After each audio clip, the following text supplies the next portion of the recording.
We are live. We are live. What's going on, everybody? I hope you are having an amazing start to your week. I am, as you can see, remote at the moment. Um, one day I'm gonna look back at these videos and talk about how I'd be in one place or another and lighting or whatever. But right now we're dialed in. So for those of you who aren't familiar with me, my name is Kobe Cornell Boone. I am managing director and founder of Boone Capital.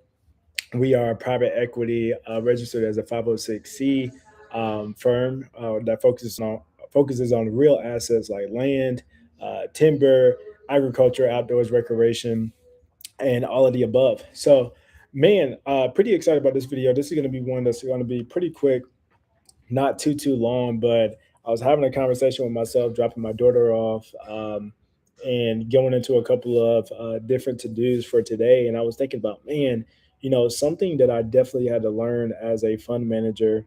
And actually, even beforehand, when I worked in sales early on in my career, I started off in sales, then went to kind of like more program management, started working with strategic partnerships and all of your chambers of commerce, and this was in the human capital management industry, working with chambers of commerce, working with just different groups and organizations that were specific and niche to whether it be finance, accountants and CPAs, wealth management, or in general, even I was actually a volunteer for some time with the East Africa Chamber of Commerce out of Dallas, Texas. So shout out to Benson and the rest of the team and all those amazing folks over there.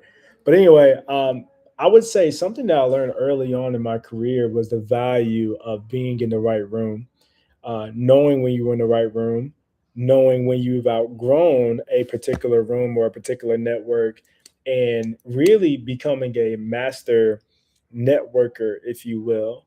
And that's something that I don't think a lot of people are taught or understand, and especially if you didn't grow up or in a traditional family, office, banking, sort of Ivy League type of world, if you will. When you enter into the world of finance, you can find it kind of daunting and challenging, where it's like, hey, if you don't have existing ultra high net worth individuals or high net worth individuals relationships, where do I get started? What do I join? What organizations do I join? What networking events do I go to that are actually going to be meaningful and be highest and best use for me? And I wanted to just throw in a quick video to kind of talk about how I found success in that area and built just kind of raw relationships through a key thing that I'll share with you guys. A good friend of mine, Shai Caldwell, super successful business owner, shared this with me a couple of months after I started my firm, of how important it was that I continue with my brand to signal and position, signaling and positioning. I'm giving y'all like in the crates. Like, this is somebody I call a brother, a true friend. Signaling and positioning. And the importance of that is that when you enter into the world of finance as a fund manager, portfolio manager, whatever the case may be, you are always signaling and positioning something. Your brand is always speaking from you in one facet or another. And you want to make sure that what your brand is saying is both accurate and true, and is going to posture and position you for the kind of conversations and relationships and invites that you want to have. Those golf invites are legit. Those tea times are legit. So what does that mean, Kobe? Hey man, if you are in the real estate space, I'll just take that broadly and say if you're in the real estate investing space, going to a HVAC, plumbing, and construction conference may not be highest and best use of your monies that you're utilizing for your company or business, right? Like you really want to find or I'll give you another example. That's one that's kind of like broad, right? Just saying don't go to anything just per se that's outside of your industry, unless it sometimes orients to what you're doing. That's possible. But mostly you want to be in the niche. Like I had another friend, I think it was Mr. Dennis, wealthy, super successful tax agency across the board, working with athletes and all kinds of entertainers. And he would always say, "Your riches are in the niches." And I found that to be so true. It's like you can scream from the rooftop, "I'm in real estate." Um, in a room full of like that conference or convention, for example, that was in HVAC, for that example, and nobody know anything about what you're doing or care about what you're doing, but you could holler the same thing at a RIT convention, real estate investment trust organization conference, whatever the case may be. You might come out with 10 different emails, 4 or 5 different meetings on the calendar, right? So I am a huge believer in joining professional organizations that are aligned with what it is that I'm actually willing to do, as well as my recreation or my hobby activity. So, for example, this past weekend, me and my wife, we actually went down to, and this was a little different, but me and my wife actually went down to go see George Strait, the king of country music, Mr. Amarillo by morning himself. It was something I wanted to do for my birthday. I wanted to spend time with me and my family. Was able to have my mom, my daughter, and just spend a lovely time doing all the things that we love and enjoy. But instead of getting tailored for a suit or going out a different way, I looked up some of the top men's fine tailors down in that area near Clemson, South Carolina. And actually, hopefully, you guys will still hear me well. Um, and actually was able to find Smith and James, which is an amazing company. They've been in operation. They have a few different locations out of Greer, South Carolina. I'm sorry, in that Greenville, South Carolina area. But was able to go in there, get some networking, make some great connections with those folks. Get actually fitted for my outfit, if you will, as far as what was going to be best as my outerwear that I was looking for, and I found them online. I think one thing that we oftentimes don't think of. I think when we think of it when it comes to our personal brand, but we don't think about it as much when it comes to our professional brand, is you have to be what you are. Like authenticity is something that you cannot mistake, that you cannot authenticity is something you can try to fake it, but eventually you're going to be signaling and positioning what you are in every aspect of your life. So that came so natural to me to go to a fine gentleman's clothier or tailor, because that's how I grew up. That's how I am. And oh, by the way, it aligns with the type of audience that I'm most specifically speaking to. There is, you know, overwhelmingly than not a significant demographic that a lot of my conversations are with, just because of how the land outdoors real estate space is and what it looks like. So those are spaces and rooms that I find myself in without being too descriptive. So there's a certain way that I have to show up. And because it is authentic to me, because of the high standard and the way that I esteem myself, I find it natural to be able to network and network well in those particular spaces and those avenues. So while I'm giving you a little bit about, I guess you could say, cultural nuances of networking, circumstantial nuances of networking, as well as proximity, I'm telling you that you have to learn also how to say no. And hopefully it's not too loud as folks are coming and going over here. But you also have to learn to say no. You guys, I can't tell you how many times I'm invited to something.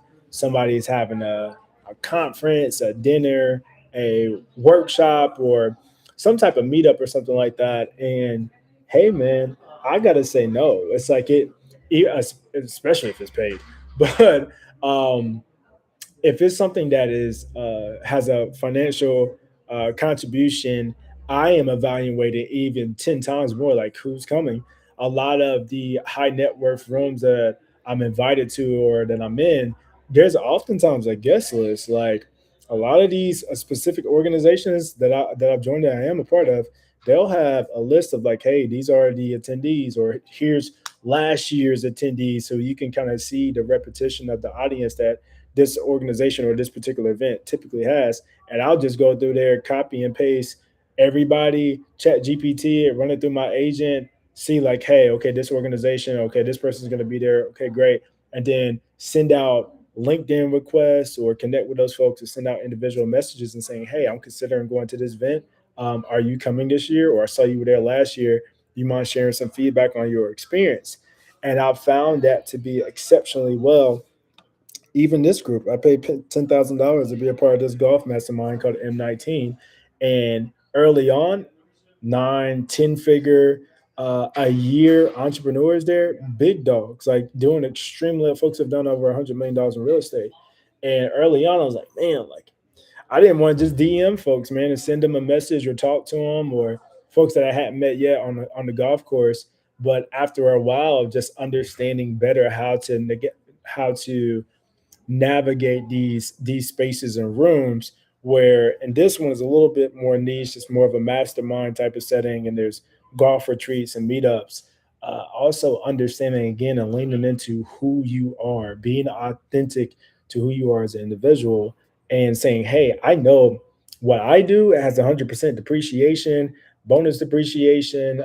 As a tax strategy, we're looking at livestock of exotic animals at 37.5%. We're rocking and rolling down here in Texas. So, I mean, as you get more into understanding your value add, I think that is a huge thing too of knowing who you are valuable for and who you are not, and being able to respectfully decline certain rooms and certain spaces. So I think that's so important, especially when you're in this position of raising capital. You have to know that not just from your investment minimum, if you will, as a fund manager, but in general, like, hey, every room is just not for you. And the ones that are, it's going to be a natural fit. It's going to be a natural glove. You'll find networking is far more easier in those spaces and having the outcome of meetings rather than others. One more thing I'm going to share, and this is super important um, for anybody, not just new fund managers or private equity, hedge funds, whoever. But I would say be cognizant and mindful of what I call the little bro effect. We'll call it the little bro effect. Um, you have made it this far by the grace of God. Yeah, and everybody who knows me knows I'm big in my face, so that's how I talk. Um, you have made it here by the grace of God, right? Thank God. You have to be mindful of folks who will try to little bro you into running around doing a lot of things for them, or just having you do a lot of things that are not consistent, if you will, or specific to where it is that you're trying to go. And it can be very predatory. To be transparent, it can be very predatory in that way, and you have to really um, guard yourself. You have to really guard your mind and understand that other people's interest sometimes is you, and you making them look better or you adding to their ship while they're not even giving you a brick to help build your kingdom, right? So if I had a metaphor, don't find yourself in the position of jumping off of your platform, what you're doing, to go and build somebody else's ship if they're not even extending their hand to give you a brick or give you a hammer to help you out with building yours. And I think again, this is one of those things that a lot of folks don't talk about at scale in a broader scope. But if you've ever tried to build something, if you've ever had a dream or a vision, you will find that when the light is on you, when things are happening, God's blessing you, you're being favored, folks see that. And sometimes it's not all folks with great intentions, so you have to be mindful of how you steward, again, going back to that word, how you steward your time, how you steward and manage your relationships. And I'm telling you, you will see a significant change in how many meetings you listen, what work actually looks like, how many meetings you need to have on the calendar to get something done. Um, and what it actually takes to get something done too, man. You know, we're in a world where there are folks with significant wealth, family offices with significant wealth and interest in various opportunities. And if you position yourself right, if you signal correctly, you'll start to attract the people that you were originally seeking. Get that? You'll start to attract the conversations, the people, the relationships, the network that you were originally seeking. So I'm gonna stop the video here. Hopefully this noise cancellation is good and it's not too loud. But if you guys find value in this, please leave a comment in the comment section below. We'd love to speak with you if you're interested, as an accredited investor in land, timber, um, some of the things that we're doing in the recreation or exotic wildlife space and helping folks save on taxes. uh, Drop a call, www.boonecapital.co. That's boonecapital.co. We love to have a conversation with you. And until next time, God bless.